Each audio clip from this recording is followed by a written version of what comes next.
Yo, what's good guys? This is Nightwing2303. Today we have a performance review and it's on these guys right here. It's the Nike Hyperdunk 2016 Low. And I must say, they really screwed up big time last year, but they totally made up for it this year because these guys are pretty damn awesome. I'm not gonna say that these are better than other shoes, but in comparison to last year's model, these are definitely much better. So let's get it started. The traction on these guys, even though they had this translucent outsole, were phenomenal. Not quite Hall of Fame level, but they still kept up on multiple courts, including different court conditions. You guys could already see right here that these aren't exactly clean. And even with the dust and everything like that, all I had to do was just wipe every once in a while and they pretty much had me covered. What I love is that there's multiple directions of coverage. So you got it linear, you got laterally, you got that little jab step right here. They killed it with the traction, dude. Seriously. Great job. Now as far as cushion, that's where last year's model took a huge hit because they really killed it with the traction on the 2015 edition, but the cushion felt like ass. These guys feel like ass too, but more like a Kardashian ass, which is an ass that I could get down with. Last year's was kind of like flat white girl ass, you know, it's kind of like, So yeah,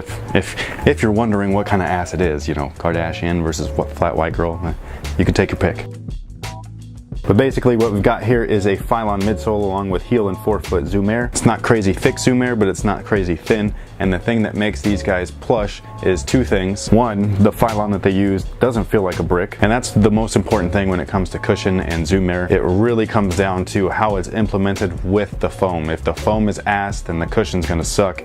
If the foam is good, then having Zoom Air units in there just kind of like enhances the whole experience. And that's what this guy is right here. Now the second thing is that they cored out these guys right here, so you could see the space where the Zoom and basically the outsole kind of sits. It's a few millimeters thick both in the front and the back, so when you're putting pressure down on the shoe, it kind of bows or compresses inward, so you're getting just a lot more absorption and impact absorption on that end. And then the Zoom does what it does, which is kind of compress then deflect the energy, so you feel that spring or that bounce back. Again, the 2015 edition didn't do that. Those ones were horrible. These guys completely fixed it. This is Zoom Air done right. It's not full length like the Flyknit version, but it feels great nonetheless. Now the materials I actually like. I liked them on last year's model as well, but this one I like totally dig. And I'm not even a fan of fuse, but this implementation of it wasn't bad. It's a synthetic, but it's really soft and pliable. And on top of the fuse, they have this screen mesh right here. So it's lightweight, but it's also fairly durable. So even if you're getting stepped on and things like that, you're pretty much gonna be covered. It didn't rip or tear or anything like that, which I like. And then this little area right here, I just think looks cool. It also has a function. It's for protection and for toe drags, and that's pretty much it. I can't complain. They're not my favorite materials, but they work and they work really well. Now as far as their fit, the Flyknit version fits a little bit long and a little bit wide, so I assumed the same for these guys. However, that's not really the case. They are a slight bit wide, but lengthwise they do fit true to size.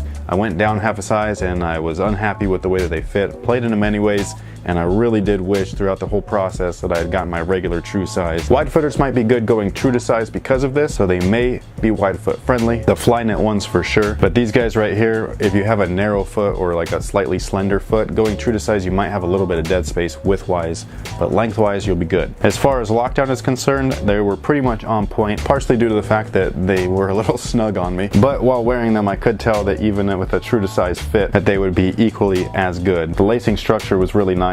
Really comfortable as well. Even with this open exposed area, I didn't lack any lockdown, which is pretty dope. And then the heel area right here just fits like a glove. I loved it. I legitimately have zero complaints with the way that they fit, other than the fact that I messed up on grabbing my incorrect size. As far as support, everything that we just talked about wraps it all up into the support. The materials are supportive while being lightweight, which is great. The fit and lockdown do its job as well. The base is wide, it's flat, it's a built-in kind of outrigger. The midsole and tooling go away from the foot, so basically you're cradled within that, and I think it's great. This is my favorite type of midsole setup. It gets you low to the ground, but it allows you to kind of like move and sway with sloppy footwork, which you shouldn't have, but you know, let's face it, we're not perfect. And so with that, you're getting a lot of coverage on that lateral end, which I dig. And then the extended and exaggerated midsole right here also keeps the foot in the footbed, which is awesome. It just kind of helps reinforce what the heel counter is already doing. So overall, the design on these guys here is pretty much perfect, not just for me, but for all positions as well. So whether you're a guard or you're a big guy,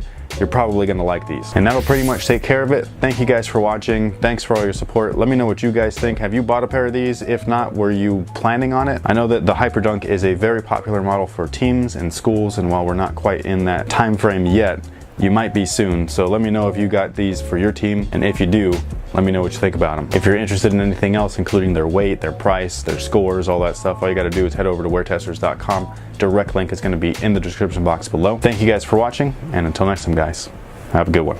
Inside there's leather outside. Some of it you can see is what they call like a vac tech, so it's kind of like embossed or debossed, I don't know which one, I always forget. And they kind of stamp in the logos, which I think is really slick. They've removed a lot of the tech branding, even though the tech is still in there. This is a charged midsole. And then the insole that they use is a Micro G insole, which is cool. Like I said, all the inside is all. We did a Wear Testers Trash Talk live with me and Jaron, and then we also had a bunch of random just supporters guest on the show on accident, which was funny. So if you want to check that out, check the link in the description box. It's over on Jaron's channel. But back to the shoes. So these guys feature a woven upper, performance woven, and it feels great. There's nothing backing it back there, so you're getting a